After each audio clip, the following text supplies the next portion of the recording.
আচ্ছা ভাই, নির্বাচন কমিশনারকে ঘাড় ধাক্কা দিয়ে বের করে দেওয়া হবে, এই কথা বলার কি আমার অধিকার আছে?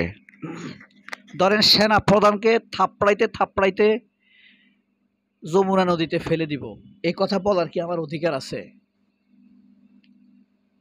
সেনা প্রধানের মুখে যে লিপস্টিক দেয়, এই লিপস্টিকের টাকা আমার। সেনা প্রধানের বউ যে অন্তর্বাস পরে, সেই অন্তর্বাসের টাকা আমার।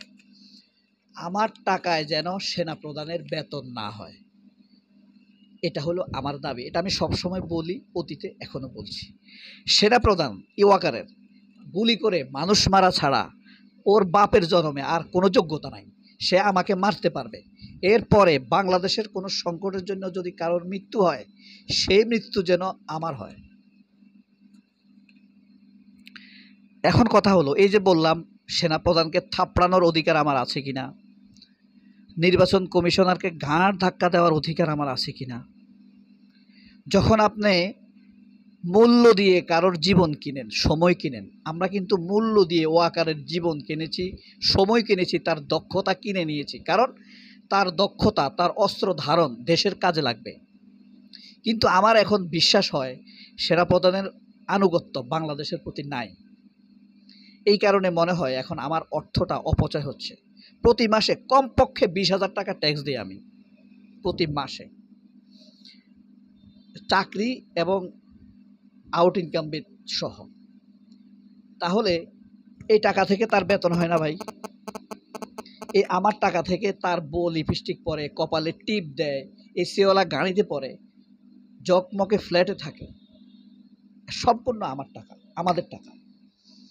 তো আমি যদি তাকে বলি থাপড়াইতে থাপড়াইতে যমুনা নদী ফালাবো, না, এই অধিকার আমার নাই, এটা আমি বলতে পারি না। তারপরেও, কারণ তাকে আমরা পজিশন দিয়েছি, ভুল করে হলেও, ভুল করে হলেও। তবে এখন একটা জিনিস শোনা যাচ্ছে, সে যখনই অপরাধী সেনা অফিসারদের বিচারের কার্যক্রম ঘনিয়ে আসে, হ্যাঁ, যখনই শেখ হাসিনার বিচারের কার্যক্রম রায়ের সময় ঘনিয়ে আসে, তখনই সে দেশে বিশৃঙ্খলা তৈরি করে।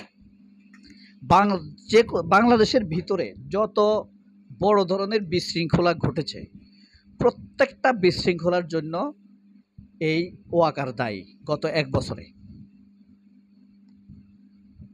এই ওয়াকার বিচারের দায়ভার কার উপরে ছেড়ে দিবেন? আল্লাহর উপর। হাসিনার বিচারের দায়ভার কি আমরা আল্লাহর উপরে ছেড়ে দিয়েছি? ওয়াকার অভিশপ্ত বীজ যে জন্ম নিছে, সে ইউনুসকে মানে না, সম্মান করে না, ইচ্ছা মতো দেশের বাইরে যায়, অনুমতি নেয় না। একটা দস্যু এত সুন্দর, চমৎকার, অসাধারণ সেনাবাহিনীকে সে প্রশ্নের মুখে ফেলে দিচ্ছে। এ ওয়াকারের উচিত তার সাথে যে অপরাধী চক্র আছে 180 জনের, তারা নিজেরা স্বেচ্ছায় ক্ষমতা থেকে নেমে গিয়ে সেনাবাহিনীকে পরিশোধ। আপনি চিন্তা করেন, আমাদের সেনাবাহিনী কিন্তু অসাধারণ, তাদের অতীত চমৎকার, যুদ্ধ কৌশলে খুবই পারঙ্গম। সেনাবাহিনীর আপনি কৃতিত্ব শেষ করতে পারবেন না বলে, কিন্তু কয়েকজন অপরাধী অফিসার পুরো বাহিনীটাকে প্রশ্নবিদ্ধ করে রেখেছে।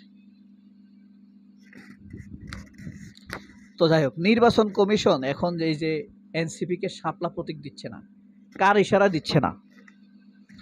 এদেরও ইশারা দিচ্ছে না, ডিজিএফআই সেনা প্রধানের ইশারা দিচ্ছে না, কিন্তু এটা পাওয়া তাদের অধিকার। তারা ব্যাখ্যাও দিবে না। বুঝতে কত দুঃসাহস, কত স্পর্ধা হতে পারে নির্বাচন কমিশনার। এখন এই নির্বাচন কমিশনারকে ঘাড় ধাক্কা দিয়ে বের করে দেওয়া হবে, এটা কি বলার আমার অধিকার আছে? না, এটা বলার অধিকার নাই। তার কাছে ব্যাখ্যা চাওয়ার অধিকার আছে, কিন্তু সে আগেই বলে দিয়েছে আমরা ব্যাখ্যা দিব না। হ্যাঁ, তাহলে ব্যাখ্যা না দিলে কি দিবে? পদত্যাগপত্র দিবে, তাকে চলে যেতে হবে। এই সুরের বাচ্চাকে ধরেন নির্বাচন কমিশনার বানাইছে কে বা সুপারিশ করছে কে? আমরা তাকেও গালি দেওয়ার অধিকার রাখি, কারণ আপনার রাষ্ট্রের প্রতি সাংবিধানিক নির্বাচন কমিশনও কিন্তু অনেক গুরুত্বপূর্ণ। আপনি সেনাপ্রধানের চাইতেও সাংবিধানিকভাবে গুরুত্বপূর্ণ। সাংবিধানিক পজিশন এটা। আপনার তাকে সাসপেন্ড করা যায় না। তাকে তাড়াইতে হবে কিভাবে? শেখ হাসিনার বিরুদ্ধে যেভাবে আন্দোলন হয়েছে এইভাবে আন্দোলন করে তাকে তাড়াইতে হবে। তো তার দায়িত্ব সে যদি পালন না করে, গণতান্ত্রিক চিন্তা চেতনা সে যদি না বুঝে, তাহলে তো তাকে যেতেই হবে। আর যেতে হবে কিভাবে? তাকে সেই শেখ হাসিনার মতো তাকে বিদায় নিতে হবে। শেখ হাসিনা যেই পদ্ধতিতে বিদায় নিছে, পালিয়ে বেঁচেছে, কদম্বিনী পালিয়ে প্রমাণ করেছে সে এতদিন দেশে ছিল। ওই যে একটা কবিতা আছে না রবীন্দ্রনাথের, কদম্বিনীকে মরিয়া প্রমাণ করিত হইল সে বেঁচে ছিল।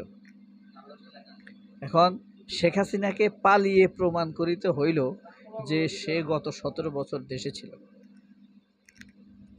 আপনি ভাবতে পারেন শেখ হাসিনা পালাইছে, পালানোর পর থেকে গত 13 মাসে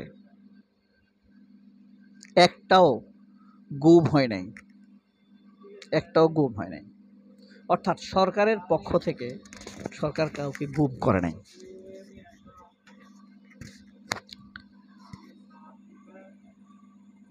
তাহলে এই ধরেন সেনা প্রধান চিহ্নিত কিছু আসামি জনগণের চোখে, এই তৌহিদুল ইসলাম, তহিদুল্লাহ না তহিদুল ইসলাম এটার নাম, পররাষ্ট্র উপদেষ্টা, এই কুত্তার বাচ্চার নাম, সরি এর নাম না জানি নিতে আমার ভালো লাগে না। মানে এ একটা বেয়াদব, বুঝছেন? মানে ভদ্র বেয়াদব, সে কিন্তু সুন্দর করে কথা বলে। ওয়াকার কিন্তু অভদ্র বেয়াদব, সে মানে তার কথাবার্তার ডায়েস ভালো না, একটা ছাত্রলীগ স্টাইল। কিন্তু তৌহিদের কথা সুন্দর।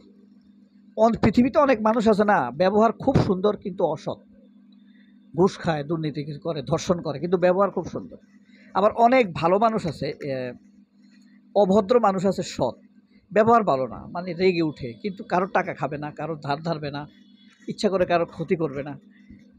অনেক অভদ্র মানুষ আছে সৎ, আবার অনেক সৎ মানুষ আছে, আপনার এই ভদ্র মানুষ আছে চরম অসৎ। কোনটা বেশি ভয়ঙ্কর?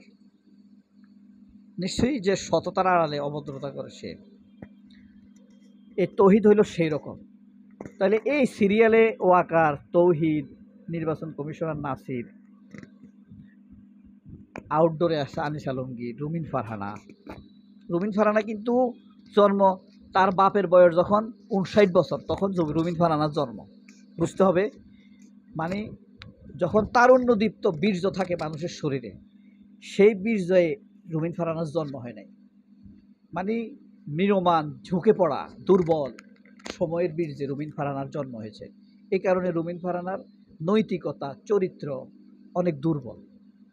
জোরে কথা বললে কিন্তু চরিত্র জোরালো এমন না, চরিত্র দুর্বল মানুষের জোরে কথা আসতে পারে, যুক্তি যখন হারিয়ে যায় তখন জোরে কথা বলে মানুষ।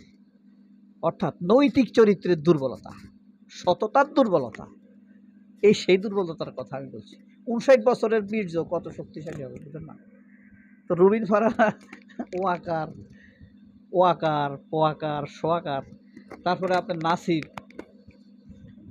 এরা কিন্তু একই, তৌহিদ একই জালের মাছ, একই গোয়ালের গরু। বাংলাদেশের শত্রু, আমাদের অর্থের অপচয়। সবাই অনেক ভালো থাকবেন। আল্লাহ হাফেজ, আসসালামু আলাইকুম।